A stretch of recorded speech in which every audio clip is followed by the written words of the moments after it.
Hey everybody, it's Retro DM Ray. Hey, I'm back with you to cover another old Dragon magazine article. I'm really kind of interested in reading this one. This is from the February 1987 issue of Dragon magazine. It's issue number 118. And this particular article is from David Zeb Cook.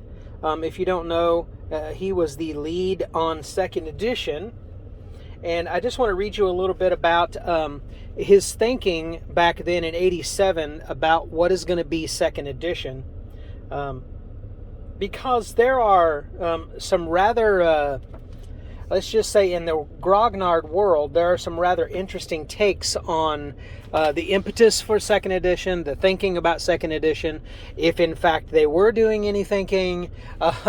There's just opinions all over the place. So I just want to read to you what David Zeb Cook had to say in what I think is probably one of several articles in relation to coming up with second edition. He says the following.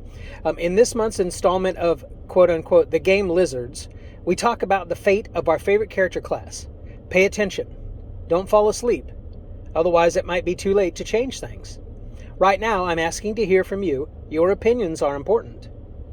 As I sat at my computer terminal this morning, having enjoyed a fine Christmas vacation, I found myself faced by what once looked like a simple problem. As the chief, but not the only, guide, designer, and architect of the second edition AD&D game revision, I am the person who has to make the big decisions and the basic decisions that will affect the game.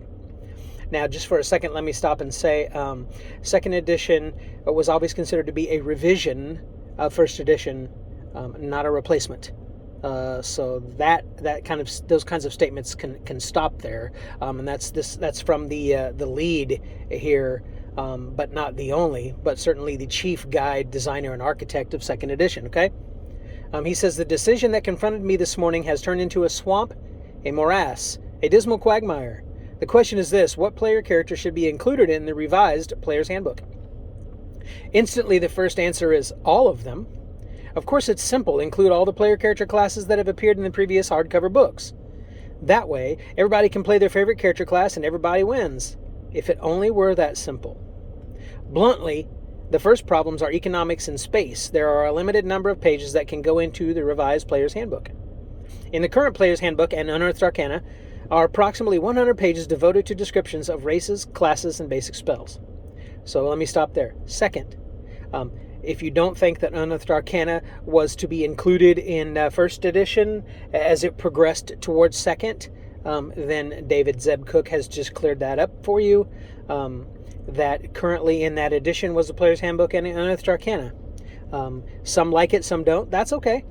But it was there for those purposes as it was moving forward towards second edition nonetheless. Okay. He goes on to say, this does not include the 44 pages of additional spells in Unearthed Arcana or the 59 pages of similar material found in Oriental Adventures. Putting all this together would make for about 200 pages devoted to characters and classes. Left out of this count are pages on character creation, equipment, money, alignment, movement, languages. Nor does it include rules which are now in the Dungeon Master's Guide, but which really belong in the Player's Handbook, such as how your character fights, heals, moves, trains, researches, or pays for his expenses, i.e., everything you need to know to play your character. Let me stop there again. First edition Dungeon Master's Guide had the rules that the DM needed to know and he would inform the players of. The Player's Handbook had just the things that the players needed only to know. The rest of the mechanics of how those things worked were not important or not in there. I would argue that actually that was a good thing to have that separation. That makes me a little different than a lot of the second edition crowd, but that's just, again, my opinion. Anyway, moving on. He says, then there are new rules that I want to include, and proficiencies are a big addition to the rules. This last part is important. The revised edition is going to have more than glossed over old material. The new proficiency system, an outgrowth of Oriental Adventures, and the 2 survival guides will give you more choices in the growth and development of your character. It's going to take up a lot of space. There's not enough room for everything. Something must go away. So, There you get to see the impetus of the skill system. Actually, the skill system started, I think, even earlier than Oriental Adventures, but that's certainly where it was directly codified. And then the 2 survival guides, take those or leave those for your game as you wish. And the proficiency system, which becomes the non-weapon proficiency system in 2nd edition, of course. And again, use that or not as you wish. I've used it a lot. And I've grown to not care for it as much as I've gotten older and have run more crunchy systems and have seen what those things written on the character sheet can kind of do to the game. But it's your game, so you play it how you want. Nonetheless, that's where that came from. Okay, since not everything can appear in the revised player's handbook, what could be thrown away? First is the material found in Oriental Adventures, which is specifically for an Eastern campaign. To do these classes justice would also mean that everything in Oriental Adventures on all other topics would also have to be included too, and not everyone wants to play in an Oriental campaign. So, Oriental characters and classes will stay in Oriental Adventures. This still leaves about 150 pages of material that could be included. If this is still too much material, I think so, but I don't know for sure. It's time to look at all the other player character classes, weighing the pros and cons. Now, just because something's written here doesn't mean I absolutely plan to keep, cut, or change a given class. Instead, you get to see how I'm thinking, and if you want, you can respond to my comments. This could be real interesting. The Big Four, parentheses 3. The Big Four character classes are the more or less traditional ones: Fighter, Cleric, Magic User, and Thief. They have a lot of pros and not too many cons, maybe.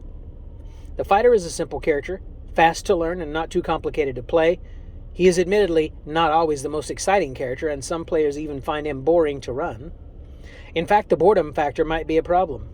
But taking him out would really change the balance of the game, too. I think the Fighter's going to stay. The Cleric suffers from a number of complaints about his spells and his power, and my boss has even recommended getting rid of him. After all, no one ever plays a Cleric correctly. Clerics do unknown things to worship faceless gods. You don't see them preaching, converting, providing moral guidance, or anything that a real Cleric does. They're walking first aid kits and combat medics. How many of you have called medic when your character was hurt? If there were another way to heal player characters, clerics would be done away with in the core rules.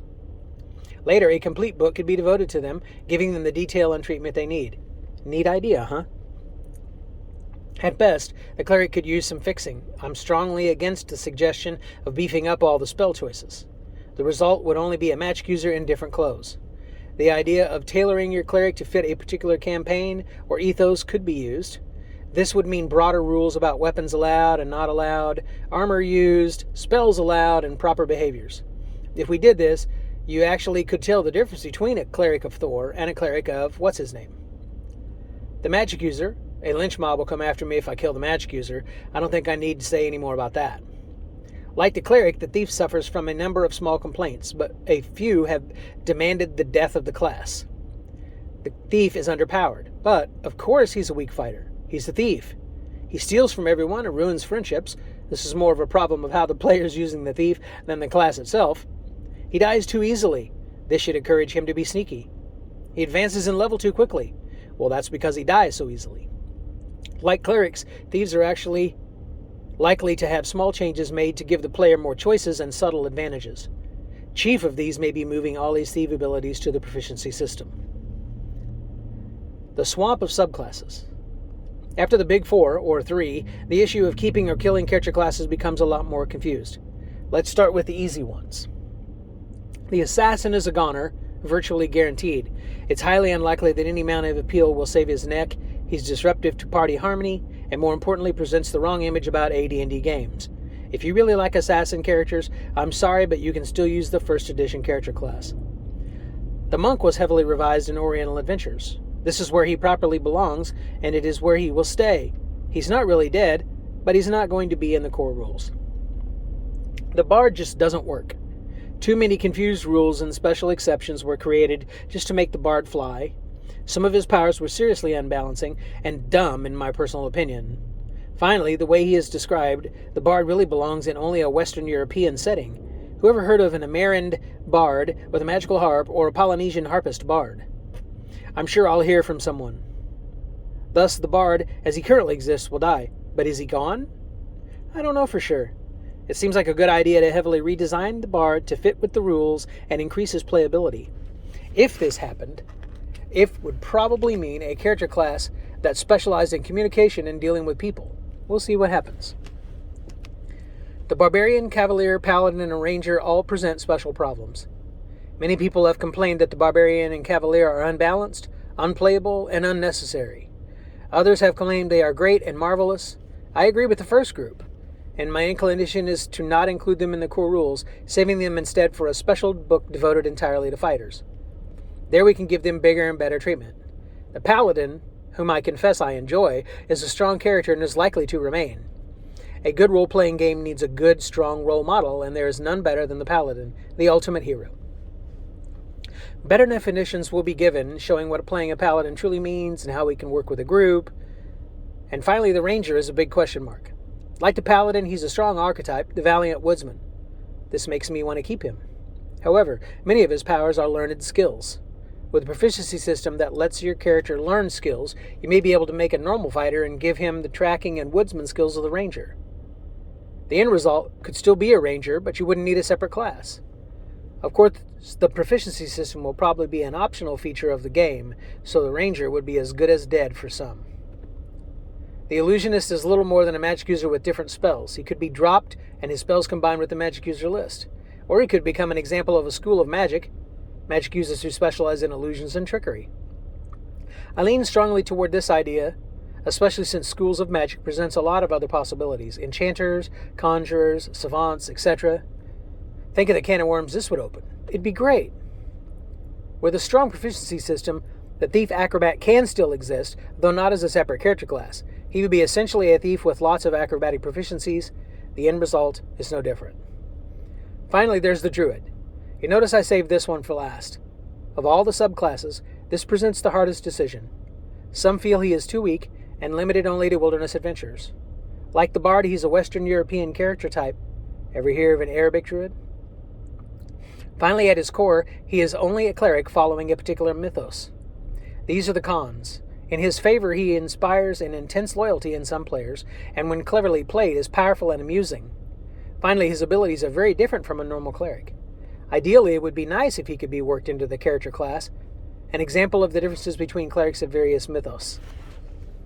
This might be done, although it seems like a difficult task. He could be held out of the core rules and saved for a later product, or he might remain unchanged. The jury is still out on the Druid. The materials presented here are only ideas and suggestions at this point. Some of these are almost certain to occur. Others are still very much up in the air. Hopefully I've stimulated some reactions. If you've got something to say about the character classes, or a character class I've left out, you better write and say so now. To get what you want, you've got to tell me what you want. There are no guarantees, but if you don't write, well, don't blame me. This project is going to be a lot of fun. So it's interesting to hear in his article here entitled Who Dies, what David Zeb Cook was actually going through in TSR at the time to revise first edition and make some changes, throw out some things, keep some others, add some things into the system that were working from other books, those types of things. I really wanted to throw this out there because for me, the edition that I ran the longest was second edition. I think I ran that for about 22 years, roughly. 20 years, give or take. And so, of course, that's the one that I am most nostalgically fond of. There are problems with it, of course. There was a huge amount of tweaks that I made to it. Every good DM makes good tweaks and house rules, I think, in those earlier editions. I didn't run into a DM that didn't. I didn't run into a DM that didn't combine across all kinds of things. And that was just how we played back then. Because in the first edition DMG, Gary states it correctly. The rules are guidelines. It's your game. It's your world. Use these guidelines.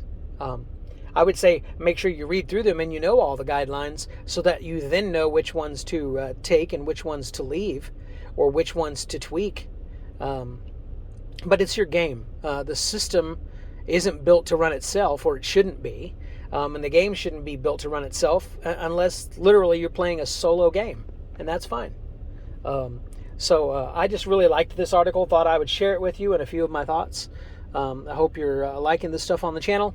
Again, my channel is hit and miss because I'm got a lot of things going on in my life and a lot of other things I focus on.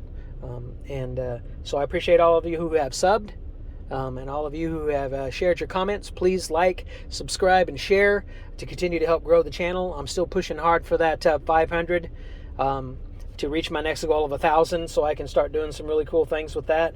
We'll see where it goes.